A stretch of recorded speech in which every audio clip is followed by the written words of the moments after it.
Assalamu alaikum. I'm Professor Dr. Haidar Jawad Mubarak. This is a presentation to the topic of blood vessels of the abdomen,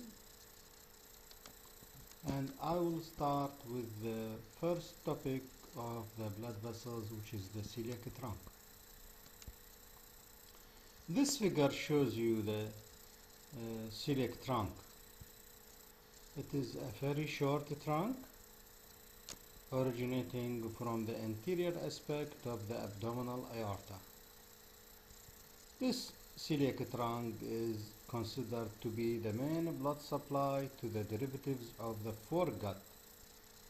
And when you say foregut, it means the esophagus, the duodenum, the stomach and duodenum, down to the opening of the bile duct, in addition to the liver and pancreas. These are the derivatives of the foregut that are supplied by the celiac trunk. The origin of the celiac trunk from the front of the abdominal aorta is surrounded on the right side and left side by the right and left crural of the diaphragm, and also surrounded on the right side and left side by ganglia, which is called right celiac ganglia and left celiac ganglia. These are sympathetic ganglia connected by a plexus of nerve around the celiac trunk. The origin of the celiac trunk is at the level of the upper border of the pancreas, or of the head of the pancreas. So you can imagine that this is the duodenum, and here in the C of the duodenum is the pancreas, and you can imagine that the celiac trunk is above the head of the pancreas, at the upper border of the head of the pancreas. This origin is at the level of the intervertebral disc between T12 and L1 vertebra. You can imagine that this is the lesser curvature of the stomach, and you know between the lesser curvature of the stomach and there must be a liver around there is the lesser omentum. So you can imagine that the celiac trunk lies behind the omental bursa, behind the peritoneum of the posterior wall of lesser sac or omental bursa. This short trunk, the celiac trunk, soon it divides into three branches, which are left gastric branch, splenic branch, and common hepatic branch. You can see that the left gastric is the smallest branch and the splenic is the largest branch. So we will talk about details of these branches. Starting with the smallest branch, which is the left gastric branch. This artery, the left gastric artery, after being originated from the trunk, it ascends up and to the left toward the cardiac orifice of the stomach. And here it will give many esophageal branches to the abdominal part of the esophagus, and then enters the lesser curvature of the stomach in between the layers of the lesser omentum. This is the left gastric branch. The other branch is the common hepatic branch. This artery runs down to the right to reach the upper border of the first part of duodenum. And here, at the upper border of the first part of duodenum, you can imagine that we have attachment of the lesser omentum also. The lesser omentum attached to the lesser curvature of the stomach and first 2 centimeters of the first part of duodenum. So at about this level, at the first 2 centimeters of the upper border of the duodenum, the common hepatic artery divides into three divisions. These divisions are: number one, gastroduodenal artery. This artery descends behind the first part of duodenum, and when it will reach the lower border of the first part of duodenum, it will bifurcate, it will divide into the right gastroepiploic artery, which runs along the greater curvature of the stomach, giving gastric branches to the stomach and epiploic branches to the greater omentum.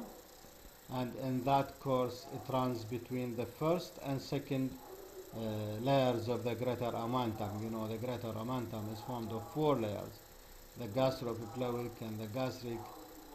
All of them run in between the first and second layer. So this is the first branch from the gastroduodenal at the lower border of the first part of duodenum, which is the right gastroepiploic artery. The second branch of bifurcation of the gastroduodenal is called superior pancreaticoduodenal. It runs down between the second part of duodenum and the head of the pancreas, supplying both of them. And that's why it's called pancreaticoduodenal, and it's called superior because it is coming from up. So the common hepatic artery at the upper border of the first part of duodenum will give 3 branches. One of them is the gastroduodenal, and we said something about it. The other branch is the right gastric artery, which turns to the left and also running in between the layers of the lesser omentum, the right gastric artery. And the third branch from the common hepatic is called hepatic artery proper, which is this one. As you can see that the hepatic artery proper, the third branch of the common hepatic, ascends up, and actually it runs in the free border of the lesser omentum on the left side of the common bile duct and anterior to the portal vein. The proper hepatic artery, when it runs in the free border of the lesser omentum, it reaches the porta hepatis, and near the porta hepatis it divides into left and right hepatic artery. The right hepatic artery gives cystic branch to the gallbladder. This is all about the common hepatic artery, and before it we have discussed the left gastric artery, and what is remaining is the splenic artery.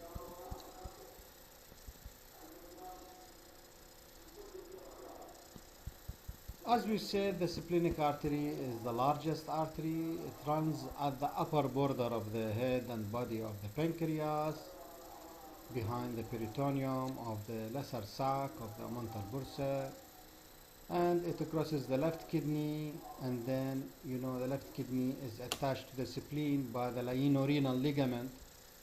So the splenic artery, when it crosses the left kidney, it will enter the lieno-renal ligament, and with it there will be the tail of the pancreas. Both the splenic artery or vessel and the tail of the pancreas are content of the lieno-renal ligament. And here it will reach the hilum of the spleen. Just at the hilum of the spleen, the splenic artery gives 5 to 7 short gastric arteries supplying the fundus of the stomach. These short gastric arteries, branches of the splenic artery, reach the fundus of the stomach by entering or by running into the gastrosplenic ligament. So the gastrosplenic ligament contains 5 to 7 short gastric arteries, branches of splenic artery. This is all about the description of the celiac trunk. The other artery that will be discussed is the superior mesenteric artery. Imagine that we don't have veins from the inferior vena cava, which is celiac vein. You don't have celiac vein or celiac trunk from the vena cava. But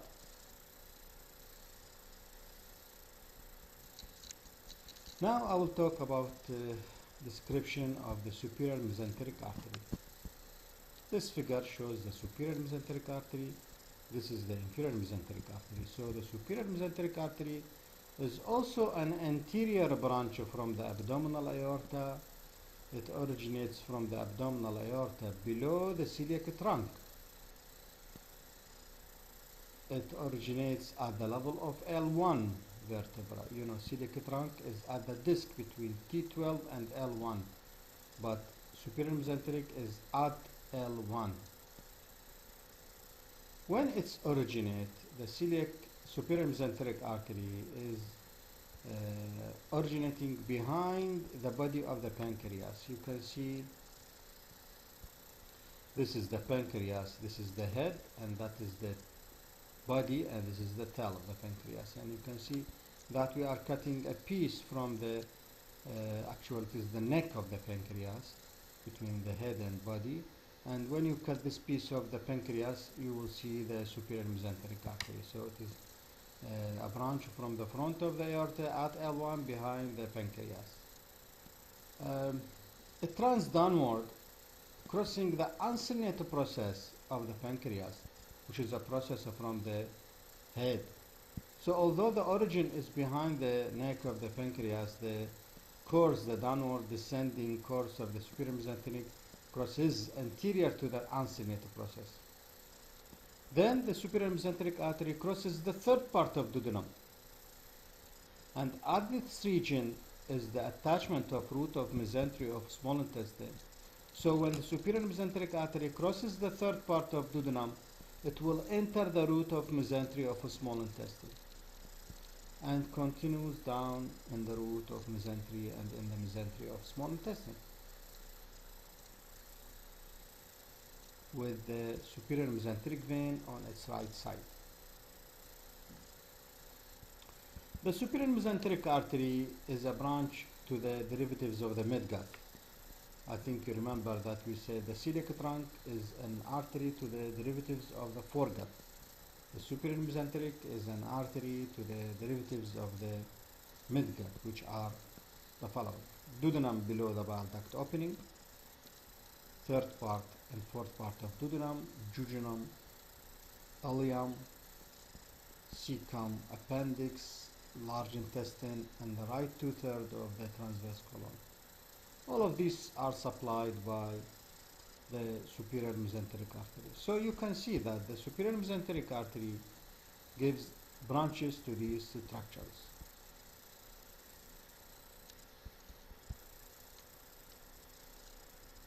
So what are the branches of the superior mesenteric artery? This is a small branch, which is inferior pancreatico-duodenal artery. It originates at the upper border of the third part of duodenum and run in the groove between the pancreas and the duodenum. So it is called inferior pancreatico-duodenal because it supplies the pancreas and the duodenum, and it comes from below. And I think you remember that gastroduodenal branch of the common hepatic divides at the lower border of first part of duodenum into right gastroepiploic and superior pancreatico-duodenal.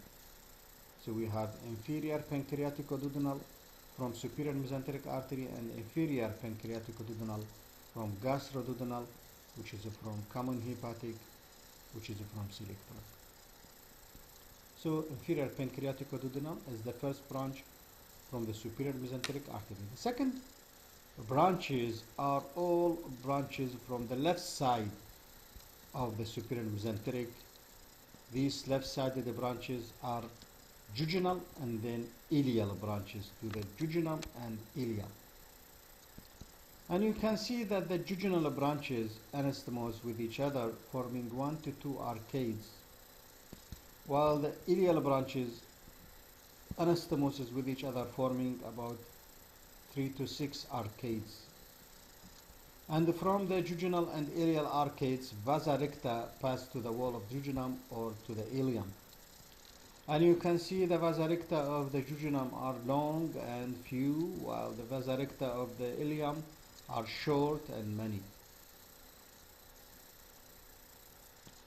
So jejunal and ileal branches. The second branch is inferior pancreatico-duodenal is the first branch. Third, branches from the right side, the most inferior of them, the most inferior of the right-sided branches, not left-sided, right-sided branches, is called iliocolic artery because it originates from the right side of the superior mesenteric artery and descend toward the ileocecal junction, supplying the ileum and cecum and even the appendix. It gives appendicular branch to the appendix. So the ileocecal branch is the lowest branch from the right side of the superior mesenteric artery, directed downward behind the peritoneum of the right infracolic compartment, and it gives branches to the terminal ileum, appendix, and cecum, and even part of the ascending colon. This is the most inferior right branch. Above it, about the middle of the superior mesenteric artery, is the right colic artery. That is directed horizontally to the right side, the ileocolic directed downward and to the right side. But the middle colic, the second branch from the right side, directed horizontally to the right side behind the peritoneum of the left infracolic compartment and giving branches to the ascending colon and even to the transverse colon. And finally, branch from the right side is the mid-colic branch that goes to the transverse colon. It runs in the mesentery of transverse colon, which is transverse mesocolon. You can see that the branches from the right side of the superior mesenteric artery supplying the large intestine anastomose with each other, forming an artery near the wall of the large intestine, which is called marginal artery. And even branches from the inferior mesenteric that will be studied later on give branches that anastomose with each other near the wall of the left side of the colon, and thus the marginal artery is defined as an artery running along the inner aspect of the wall of the large intestine, and from it are vasa recta supplying the wall of the large intestine. This marginal artery formed by colic branches from superior and inferior mesenteric artery. And you will learn, I will describe the branches to the large intestine from the inferior mesenteric artery. So let us say something about the inferior mesenteric artery. The inferior mesenteric artery is a branch also from the front of the abdominal aorta, just like the celiac trunk and superior mesenteric. It supplies derivatives of the hindgut, which are the left 1/3 of transverse colon, descending colon, sigmoid, the left 1/3 of the transverse colon, descending colon, sigmoid colon, rectum and anal canal. All of these are supplied by the inferior mesenteric artery. Its origin, the inferior mesenteric, from the front of the abdominal aorta at the level of L3, and you know L3 is the level of the third part of duodenum. So the inferior mesenteric artery originates behind the third part of duodenum. It runs downward and to the left behind the peritoneum of the left infracolic compartment, and it gives many branches to the large intestine, which are number 1, left colic artery, number 2, sigmoidal artery, and number 3, superior rectal. And actually the superior rectal is considered as continuation of the inferior mesenteric artery, this superior rectal branch, with the sigmoidal artery running the sigmoid mesocolon. And I said that branches to the large intestine from the inferior mesenteric, just like branches of the large intestine from superior mesenteric, form marginal artery that is on the inner aspect or medial aspect of the large intestine. We said we have marginal artery along the inner side of the large intestine. This marginal artery formed by colic branches from superior mesenteric and colic branches from inferior mesenteric artery uh, this marginal artery supply the large intestine by vasa recta. Of course, the marginal artery have a clinical significance that you may sometimes have an obstruction to the marginal artery, so you don't need to be worried because blood will come from the other side. Or probably you will remove a part of large intestine with the marginal artery and you don't have again to worry because anastomosis is good in this region between the colic branches of superior and inferior mesenteric artery.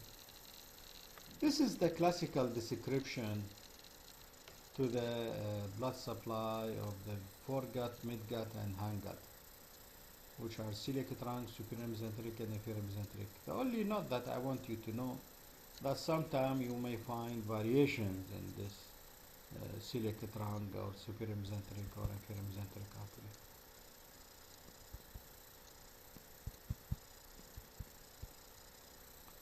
Now we will talk something about the abdominal aorta. You know the aorta.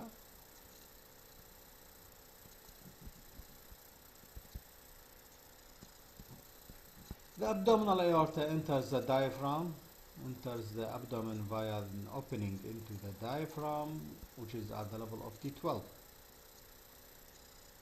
It is in the midline. The opening in the diaphragm is in the midline, surrounded by right and left crura of the diaphragm.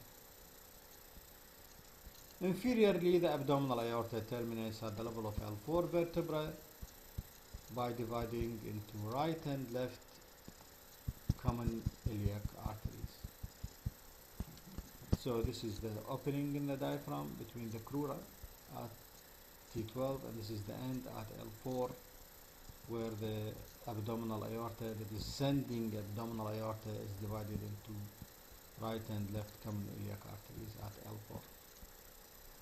During that course, from the entry to the end, it is related anteriorly to the pancreas. You can see the pancreas, the body of the pancreas covers the aorta anteriorly, and actually behind the body of the pancreas you may see the inferior the splenic vein, and at the upper border of the pancreas is the splenic artery. So also these are relation to the abdominal aorta anteriorly. So we say the pancreas with the splenic vein behind it and the splenic artery at the upper border of it. Also the left renal vein crosses from the inferior vena cava to the left kidney behind the pancreas as an anterior relation to the aorta. The third part of duodenum also crosses anterior to the duodenum, to the abdominal aorta, and here below the duodenum we have root of mesentery and small intestine, and I have a point to be described here.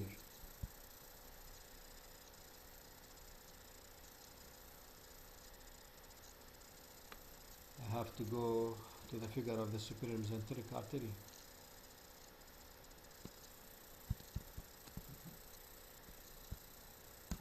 Just looked at, this is the pancreas, and behind the body of pancreas it is the splenic vein, while at the upper border of the pancreas is the splenic artery. This is one thing.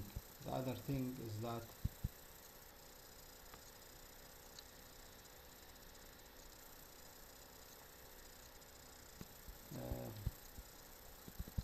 the origin of the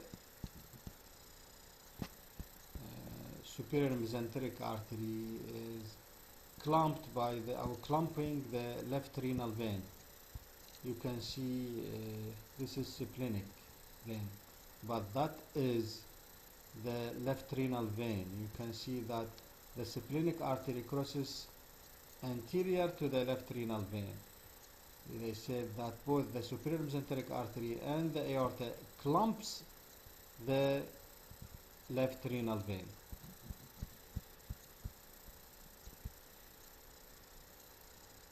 So back to the anterior relation of the aorta.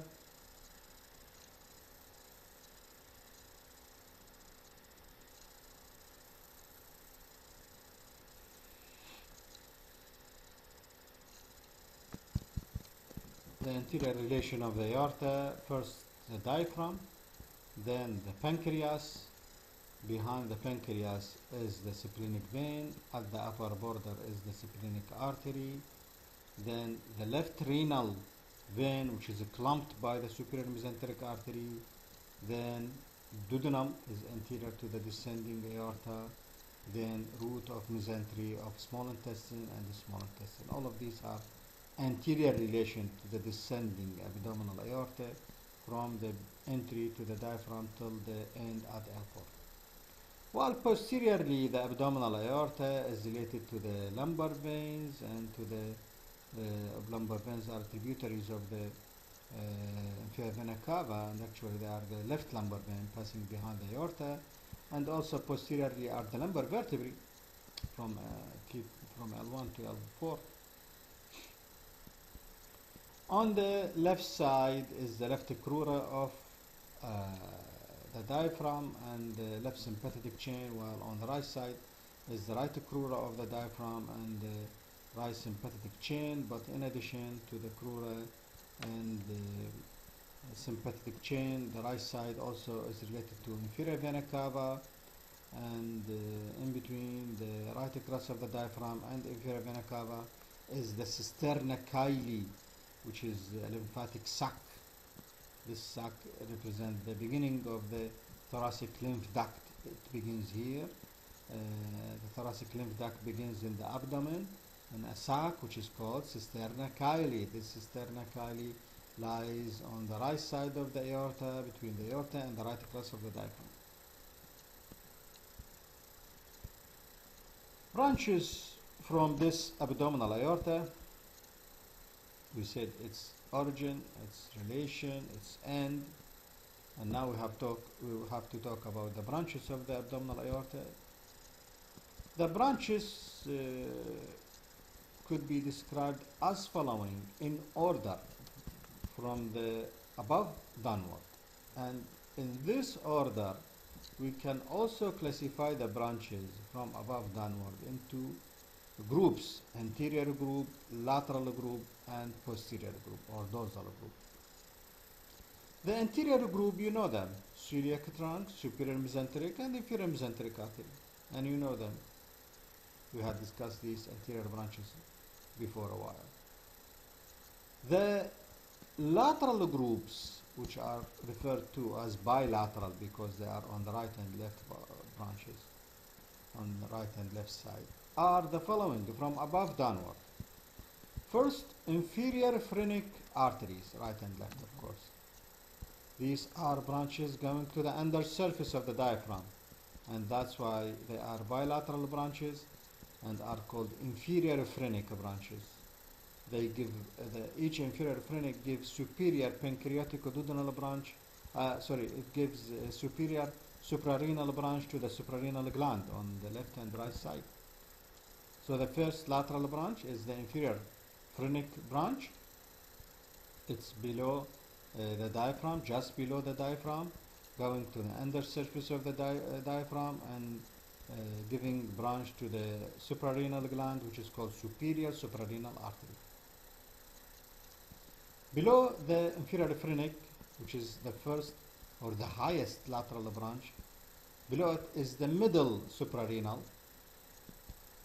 to the right and left side, going to the suprarenal gland. You know the superior suprarenal is from inferior phrenic, while the middle suprarenal is directly from the aorta, from the lateral side of the aorta. The third lateral branch below the middle suprarenal is the renal arteries, the right and left renal arteries. The level of the renal arteries is below the level of the superior mesenteric artery. You know superior mesenteric is at L1, so it is just below it.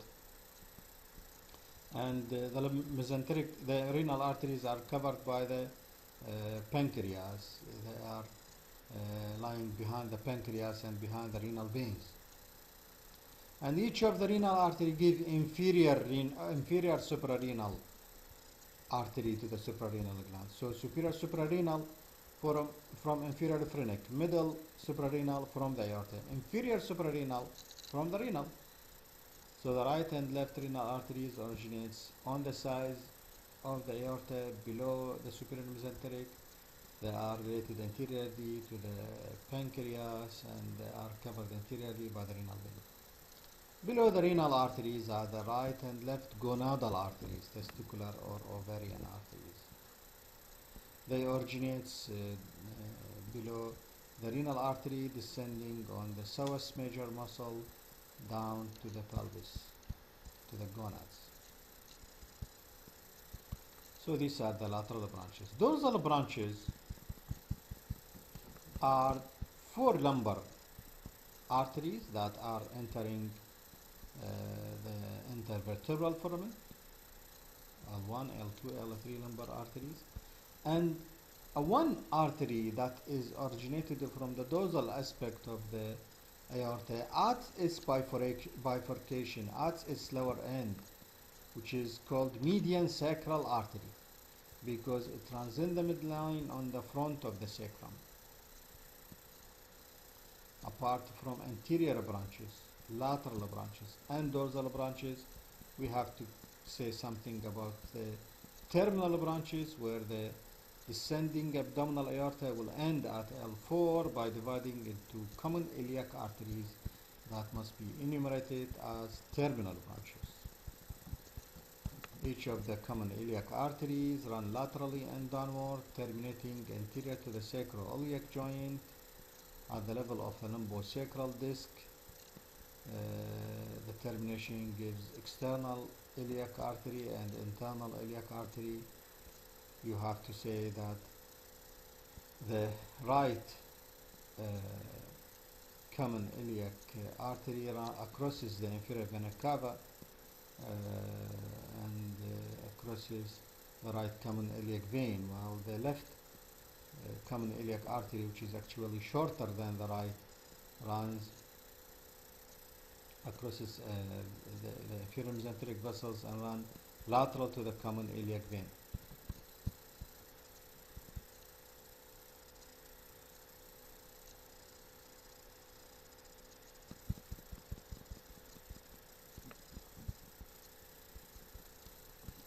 See here that the right common iliac crosses the inferior vena cava and is anterior to the right common iliac vein, while the left common iliac artery, which is shorter than the right common, runs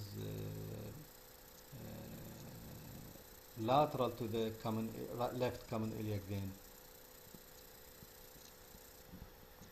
Now we have to talk about the inferior vena cava.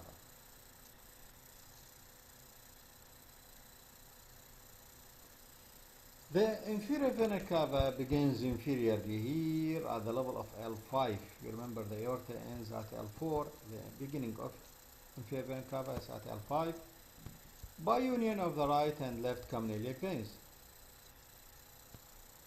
It ascends up on the right side of the aorta and it passes behind the duodenum third part, the pancreas, the duodenum first part, epiploic foramen, and then grooving the back of the liver. You remember the bare area of the liver is the triangular area on the back of the liver. The base of this triangular area is the inferior vena cava. And after grooving the liver, it enters the diaphragm to end into the right atrium. The entry of the inferior vena cava into the diaphragm is into the central tendon of the diaphragm, and its level is at T8 vertebra. So the inferior vena cava extends from L5 vertebra to T8 vertebra. In this course, therefore, the anterior relation of the inferior vena cava from above downward, first the liver, it grooves the liver, then epiploic foramen, then first part of duodenum, then pancreas, then third part of duodenum, then root of mesentery and small intestine, and then the right common iliac artery, as we said before a while. While posteriorly, the inferior vena cava is related to the right crus of the diaphragm and right sympathetic chain and the right psoas muscle. Tributaries of the inferior vena cava are the beginning common iliac right and left common iliac veins, the lumbar veins, the right gonadal vein only the right gonadal vein, because the left gonadal vein is a tributary of the left renal vein. So right and left common iliac veins, lumbar veins, the right gonadal only, the left gonadal is a tributary of the renal vein, and the right suprarenal vein only, because the left suprarenal is a tributary of the renal vein. So the left suprarenal and left gonadal are tributaries of the left renal, while the right gonadal and right suprarenal are tributaries of the inferior vena cava. And finally, when the inferior vena cava grooves the back of the liver, we have 3 to 4 hepatic veins. These hepatic veins have no extra hepatic course. They enter directly into the inferior vena cava when it is lying in the groove of the liver.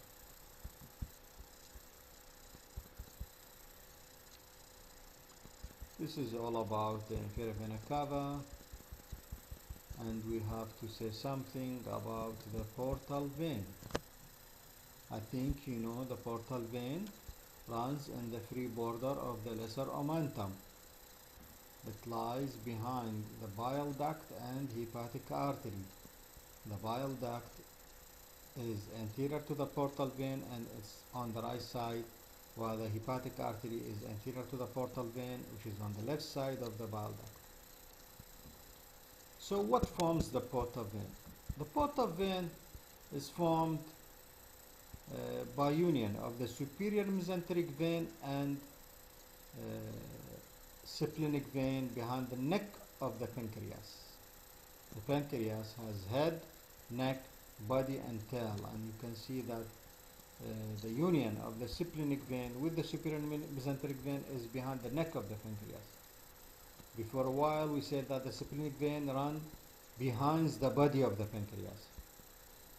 Splenic artery is at the upper border of the pancreas, while splenic vein is behind the body of the pancreas. The superior mesenteric vein runs on the right side of the superior mesenteric artery with the same course of the superior mesenteric artery. This union, which is the beginning of the portal vein, union of the superior mesenteric and splenic, is behind the neck of the pancreas at the level of L2 vertebra. After being formed, this portal ascends up behind the first part of duodenum, and then it runs in the free border of lesser omentum, as we said, posterior to the bile duct and hepatic artery. The portal vein ends at the hilum of the liver, where it divides into left and right branches, and it supplies the liver with 70% of the blood. Blood supply to the liver is 70% by the porta, 30% from the hepatic artery. Relation of the portal vein, therefore, could be or should be described as relations below the first part of duodenum, behind the first part of duodenum, and above the first part of duodenum. Below the first part of duodenum, you know, below the duodenum is the pancreas, so anteriorly the portal vein is covered by the pancreas, while posteriorly the portal vein is related to the inferior vena cava. Behind the first part of duodenum, anteriorly is the duodenum, first part, and the bile duct and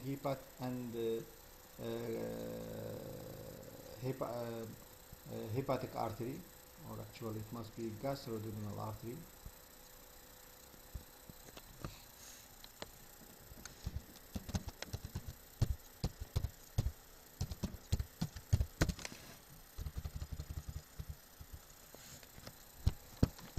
So I will repeat. The relation of the portal vein must be below the first part of duodenum, behind the first part of duodenum, and above the first part of duodenum. Below the first part of duodenum is the pancreas anteriorly and inferior vena cava posteriorly.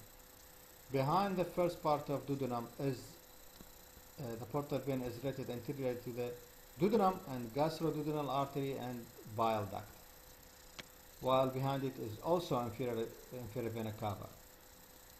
And above the duodenum is the bile duct and hepatic artery, and posteriorly is inferior vena cava. Thus, the posterior relation above the duodenum, behind the duodenum, and below the duodenum, posterior relation all the way is inferior vena cava, inferior vena cava, inferior vena cava, and inferior vena cava. But the anterior relation below the duodenum is the pancreas. Behind the duodenum is the duodenum, bile duct, and gastroduodenal artery, while above the duodenum is the bile duct and hepatic artery.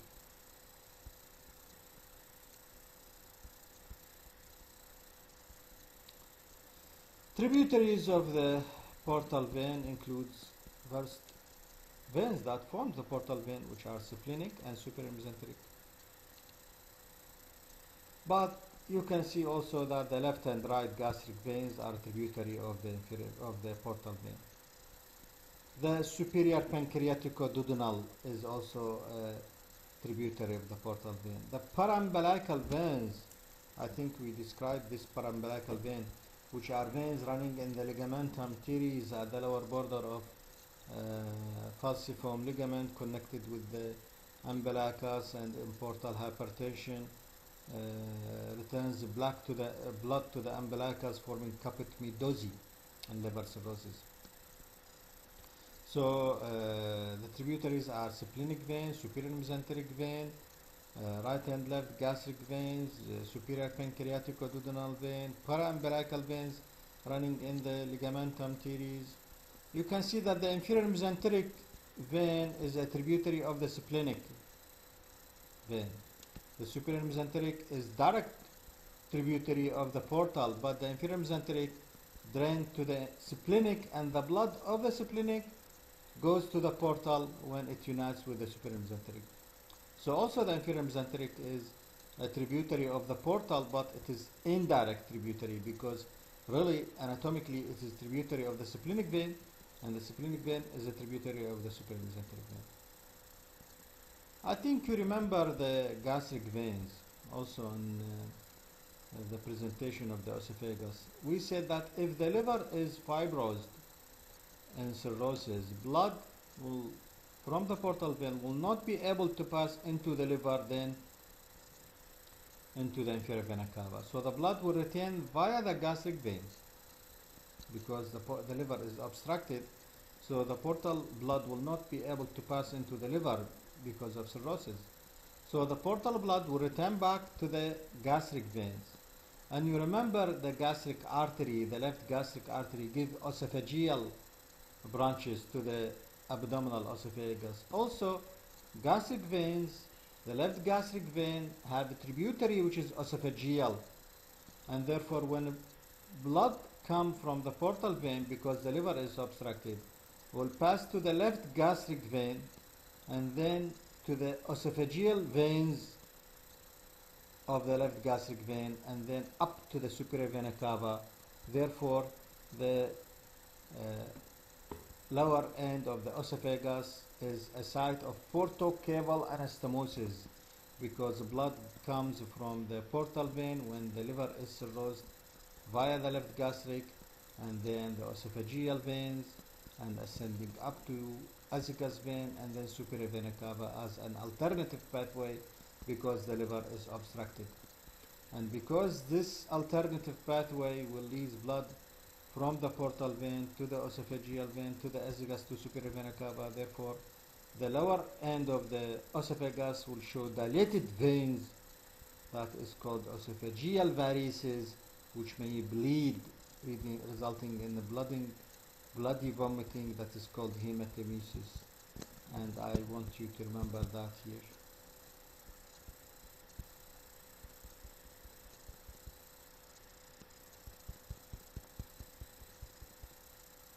Now, the last topic will be about anatomy of the pancreas. The pancreas is an exocrine endocrine gland. is endocrine gland because it secretes hormone including insulin, and it is exocrine because it secretes digestive enzymes to the duodenum to digest food, just like amylase and other enzymes. Its shape is J-shaped, as you can see. It is just like a letter J. The pancreas is covered anteriorly by peritoneum, thus it is a retroperitoneal structure. It lies behind the stomach. Actually, the upper part of the pancreas is one of the structure enumerated in the bed of the stomach, which are also these structures of the stomach bed from the posterior wall of a mental bursa. So the retroperitoneal pancreas is related anteriorly to the stomach, and the pancreas lie between the C-shaped duodenum on the right side and the hilum of the spleen on the left side. You can imagine that the third part of duodenum lie at L3, and therefore the pancreas is above the third part of duodenum. So the pancreas is at the level of L1 and L2. The pancreas is said to be formed of 4 parts: the head, the neck, the body, and at the hilum of the spleen is the tail. And we will discuss the details of these parts, starting with the head. The head lies in the concavity of the duodenum. It has a smaller process, which is this one, called uncinate process. And this uncinate process is crossed anteriorly by the superior mesenteric vessels. You know, the superior mesenteric artery originates from the abdominal aorta deep to the pancreas. And so the superior mesenteric is behind the pancreas, but it crosses anterior to the uncinate process. You can see this is superior mesenteric artery, and from that side this is uncinate process, and also from that side. So the superior mesenteric artery crosses the uncinate process of the head and then crosses the third part of the duodenum. So the head lies in the concavity of the duodenum. It has one uncinate process which is crossed anteriorly by the superior mesenteric artery. The head is related anteriorly to the transverse mesocolon and colon, and to the stomach bed and structure of the lesser sac and small intestine. While the posterior surface of the head, as you can see in the figure, is related to inferior vena cava, renal veins, and right crest of the diaphragm. Next to the head, the neck. This is the neck, which is a small region, of course, a strip of the pancreas, not the large region, only a strip region here. The neck also is related anteriorly to the root of transverse mesocolon and colon, and to lesser sac and small intestine. And the neck is related posteriorly to the origin of the superior of the portal vein. You know, we said that behind the neck of the pancreas is the beginning of the portal vein. The portal vein is formed by superior mesenteric vein uniting with the splenic vein behind the neck of the pancreas. Then the body. The body of the pancreas is related also anteriorly to transverse mesocolon and colon, lesser sac and stomach and small intestine, while the body is related posteriorly, as you can see, to the aorta. The neck is related posteriorly to the inferior vena cava, but the body is related posteriorly to the aorta. So the junction of the aorta and inferior vena cava is the junction between the neck and body. And because the body is related posteriorly to the aorta, the superior mesenteric artery originates from the aorta behind the body of the pancreas. And then the left crest of the diaphragm, the left kidney, also are structures lying behind the body of the pancreas, and we said that behind the body of the pancreas is the splenic vein, while at the upper border of the body is the splenic artery.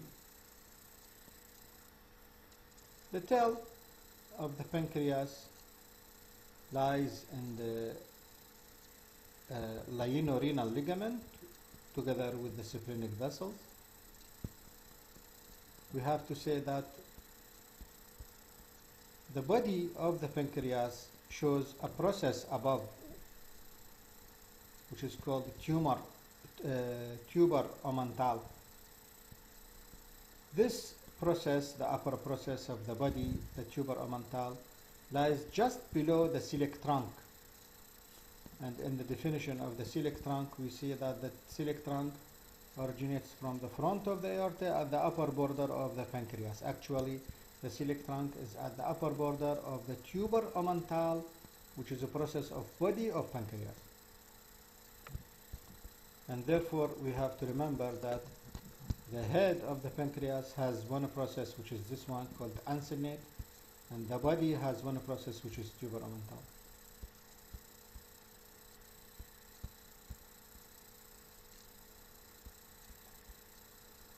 Regarding the pancreatic duct, the major pancreatic duct begins in the tail, running or embedded in the substance of the pancreas at the posterior aspect of the pancreas.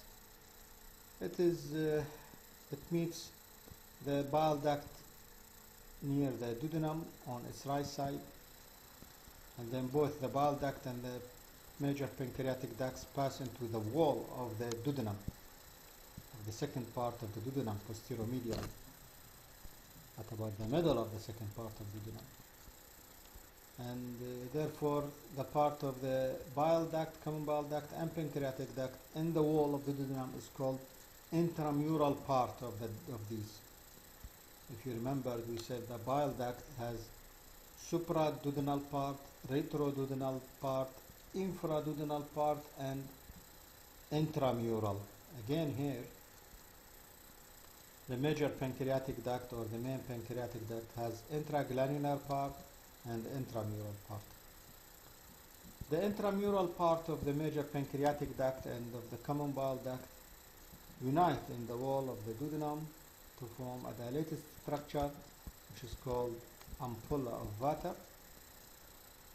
This dilated ampulla of Vater open to the lumen of the duodenum on the posteromedial wall of the duodenum. The opening of the hepatopancreatic ampulla of Vater is by an elevation in this region of the mucosa of the duodenum, which is called major duodenal papilla, that is guarded by sphincter of Oddi. You may have a minor pancreatic ducts from the head, lower part of the head, and uncinate process. This minor pancreatic duct crosses anterior to the major duct, and the minor pancreatic duct open into the duodenum by a separate opening just proximal to the opening of the major pancreatic duct at the hepatopancreatic ampulla. Actually, the minor duct shows an opening in the medial wall of the duodenum at about 2 centimeters proximal to the opening of the major duct.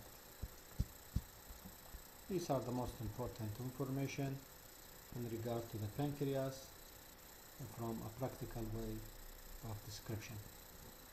Thank you very much.